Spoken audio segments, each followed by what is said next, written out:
Bien, bonsoir tout le monde. Ce soir, 13e épisode. Et non, ça ne porte pas malheur. Moi, j'ai couché un 13. Donc, c'est une bonne date. Et ce soir, nous allons parler de résilience et le short neuromythe que je voudrais vous inviter à débunker. C'est que être résilient, c'est être fort. Et ça fait un peu la suite de la semaine dernière où je parlais de la courbe du changement que je vais d'ailleurs évoquer. Et en fait, on dit souvent qu'il faut être fort, qu'il faut savoir encaisser, qu'il faut être résilient. Cette fameuse phrase, ce qui ne tue pas rend plus fort. Et moi, je rajoute oui, mais ça laisse des blessures. Donc, dans l'imaginaire collectif, la résilience, c'est tenir debout coûte que coûte, quoi qu'il arrive. Mais si être résilient, ce n'est pas être fort, mais comment être vivant. Et c'est ce que je vous invite à réfléchir. Et effectivement, derrière ce mot très à la mode, comme beaucoup de mots, on met un peu tout et n'importe quoi. Et ce soir, j'aimerais vous inviter à voir les choses autrement et vous montrer ce que n'est pas la résilience.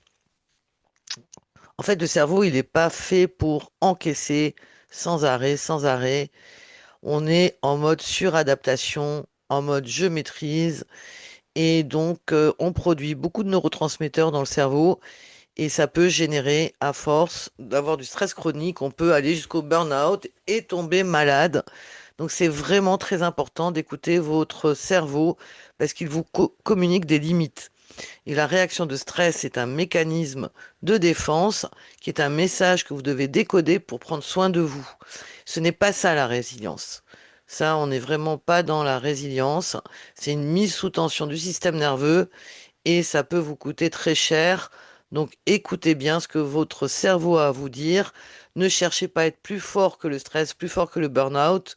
Et j'en sais quelque chose, je suis passé par là, puisqu'au final, on s'épuise, on perd du sens et on n'arrive même plus à se relever. Donc la résilience, c'est très différent et ce n'est pas de la survie. Et c'est important de le savoir parce qu'on confond souvent survie et résilience. Et en fait, quand un événement difficile arrive, ou bien que vous êtes en situation de stress chronique, vous êtes d'abord en mode survie et c'est normal. Et donc, c'est important de comprendre que c'est votre cerveau automatique, donc le cerveau reptilien, le cerveau limbique qui prennent le relais et votre corps veut se protéger. Donc, c'est un mécanisme physiologique de défense. Vous avez de plus en plus d'émotions et donc vous développez de l'énergie pour tenir bon, mais ce n'est pas de la résilience. Là, vous êtes en mode survie. Et la résilience ne commencera qu'après. Et là, j'aimerais vous rappeler la courbe du changement, donc que j'ai présentée la semaine dernière. Donc en fait, au départ, quand on a un changement, surtout subi, bah, au départ, on est dans le choc. Il faut digérer. Après, on est dans le déni. On, on passe par des phases de colère, de négociation. On essaye de faire en sorte que le changement ne s'applique pas à soi. Et on passe par une phase de dépression avant d'aller vers l'acceptation. Et en fait, toute la phase de choc au départ, et donc la réaction de stress, c'est vraiment cette phase de survie. Vous n'êtes dans la résilience qu'après, et je vais vous expliquer comment.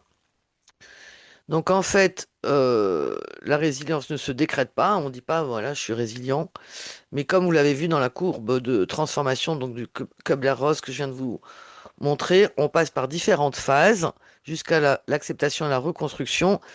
Et ça ne sert à rien de vouloir aller trop vite. Au contraire, c'est même contre-productif parce que vous n'allez pas pouvoir avoir la force d'être résilient. Donc, acceptez que vous avez le droit de passer par une étape de choc, de colère. C'est très bon signe, c'est que votre cerveau fonctionne bien. Et d'ailleurs, on dit souvent qu'il y a beaucoup de résistance au changement. C'est normal puisque le cerveau sort d'une homéostasie, donc un équilibre dynamique, et c'est une étape nécessaire à traverser. En fait, qu'est-ce qui se passe? Il se passe que en mode de survie, votre cortex préfrontal, donc le système 2, il est désactivé. Pourquoi? Parce qu'il consomme énormément d'énergie. Et en fait, les différents systèmes neuronaux sont en compétition et le cerveau de lui-même, de façon autodidacte, fait un choix où il coupe les fonctions non vitales pour préserver l'essentiel. Donc c'est vraiment grâce au stress. Donc le stress rend service parce que c'est lui qui va indiquer au cerveau quelles sont les fonctions vitales qu'il faut préserver. Et donc c'est pour ça qu'on coupe le préfrontal qui consomme énormément d'énergie. C'est pour cela qu'on ne peut pas avoir d'idées, qu'on tourne en boucle, qu'on se rigidifie. Et donc c'est vraiment une question de priorité biologique. Et la résilience ne commence qu'une fois que votre système nerveux revient à un mode de sécurité. Et ça, c'est vraiment important de le comprendre parce que ça va vous enlever la culpabilité de ne pas être en résilience immédiatement parce que vous êtes en fonction vitale essentielle et donc le cerveau va choisir qu'est-ce qui est essentiel de protéger. Et donc la vraie résilience, ce n'est pas être fort, mais c'est faire appel à ce qu'on appelle la neuroplasticité, donc la plasticité cérébrale, qui est une capacité que nous avons tous. C'est la capacité à créer de nouveaux neurones, à connecter des nouveaux neurones entre eux, donc de créer des nouvelles connexions synaptiques. Et être résilient, c'est pas revenir comme avant, mais c'est vraiment intégrer. Donc il faut le moment de choc, d'acceptation pour pouvoir intégrer l'expérience, pouvoir redéployer votre préfrontal, pour pouvoir trouver des nouvelles idées, créer des nouvelles connexions, ce sont des nouvelles idées, et retrouver du sens autrement. Donc ce n'est que quand vous revenez à un mode de calme physiologique que vous pouvez réactiver votre préfrontal et donc développer votre résilience grâce à la neuroplasticité. Et donc c'est vraiment un processus de reconfiguration physiologique intérieure de votre cerveau. Et donc la vraie résilience, c'est vraiment le retour du préfrontal quand la sécurité revient, il se réactive et avec lui la capacité de penser autrement, de prendre du recul ou de la hauteur, de développer son imagination, la créativité pour penser autrement. Et c'est là que commence la vraie résilience. C'est la phase d'exploration. Vous êtes sorti de la phase de survie pour pouvoir rentrer dans l'exploration et donc réactiver pour commencer à imaginer d'autres façons d'interagir avec le monde extérieur, avec la situation qui vous a mis en mode stress. Et c'est là où la créativité intervient. Donc c'est cette capacité à trouver des nouvelles idées pour pouvoir se réinventer. Et donc la résilience, c'est vraiment d'aller vers de la créativité, pas dans le sens artistique, mais dans le sens trouver des nouvelles idées, voir les choses autrement, sous un autre prisme, et explorer des nouvelles façons de faire. Et donc vous allez commencer à vous poser des questions. Et maintenant, qu'est-ce que je peux faire autrement? Comment je peux faire autrement? Comment m'adapter sans me renier? Et là, la créativité est un vrai levier de résilience. Et c'est pour ça que j'amène vraiment les gens à développer leur créativité dans le sens où vous développez des nouvelles idées pour pouvoir vous transformer tout en gardant votre souveraineté. Vous n'êtes plus dans la suradaptation, vous êtes vraiment dans l'écoute de vos besoins. Et donc, pour conclure, être résilient, ce n'est pas être fort, c'est savoir survivre quand il le faut, traverser ce qui doit être traversé pour pouvoir réouvrir ensuite l'espace de création et de créativité. Et la résilience, c'est vraiment cette capacité à comprendre la situation, à la voir sous un autre prisme, et j'aime à dire avec de la hauteur. Ce n'est pas être invincible, c'est être humain. Donc, c'est vraiment accepter le fait que votre cerveau, il gère les priorités physiologiques et vous réactivez votre système conscient vraiment que quand vous avez passé la phase de survie, que vous avez retrouvé la sécurité psychologique intérieure.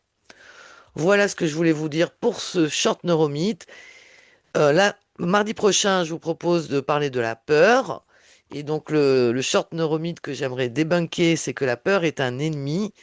Évidemment, vous me connaissez maintenant, vous savez que je ne suis pas d'accord et que je vais vous le prouver. Et si vous voulez aller plus loin dans la connaissance de votre cerveau, des différents systèmes, de reprendre la conscience émotionnelle, de comprendre les messages de vos émotions, je vous invite à découvrir le parcours que j'ai développé, qui s'appelle Clémotion, qui est vraiment la clé des émotions, pour faire de vos émotions de véritables leviers de transformation de votre vie. Et donc, inscrivez-vous à la masterclass que je propose lundi à 20h30 pour découvrir ce parcours et retrouver votre souveraineté intérieure, votre paix intérieure et votre puissance d'humain avec un grand H. Voilà, et bien écoutez, je vous remercie.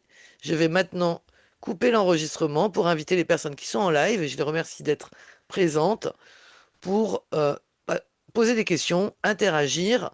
Et bien sûr, vous qui revoyez la vidéo en replay, N'hésitez pas à mettre des commentaires sous la vidéo, je réponds à tous les commentaires et de proposer des thèmes si vous avez envie qu'on développe un peu plus votre compréhension des neurosciences. Et surtout, n'oubliez pas, si vous ne savez pas comment votre cerveau fonctionne, d'autres le savent. Donc je vous invite vraiment à comprendre comment votre cerveau fonctionne, surtout en cette période complexe et anxiogène. Et tout est en vous, tout est à l'intérieur de vous, quelle que soit la tempête extérieure. Donc je vous dis à la semaine prochaine et bienvenue aux questions et aux commentaires.